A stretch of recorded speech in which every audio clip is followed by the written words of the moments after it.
నేను లేని మాట ఏం మాట్లాడలేదండి, చరిత్ర కూడా చూపిస్తున్నాను.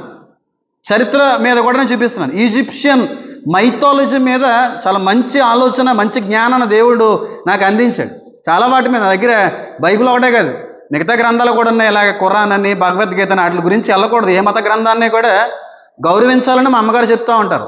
కాబట్టి నేను కూడా నేను తప్పండి. నా గ్రంథం, దీని మీద నాకు విశ్వాసం ఉంది, దీన్నే నేను ప్రకటిస్తాను, దీన్ని నమ్ముతున్నాను. కనుక మిగతా మత గ్రంథాల్లో ఉన్న తప్పులు నేను ఎత్తి చూపాలన్న ఉద్దేశం నాకు ఎంత మాత్రం లేదు. వాటిని గౌరవిస్తున్నాను. కాబట్టి నెలకు ఒకసారి సరే చక్కగా తుడిచిపెట్టి నా ఇంట్లో భద్రపరుచుకుంటా ఉంటాను నా గ్రంథాలను కూడా.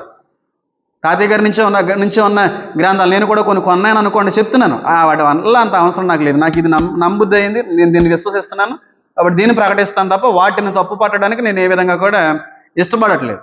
ఈ మిన్ అనేటువంటి దేవుడు సంతానోత్పత్తి, మగవాడి యొక్క సెక్షువల్ సామర్థ్యత ఇచ్చేటువంటి దేవుడు అని చెప్పి ఈజిప్షియన్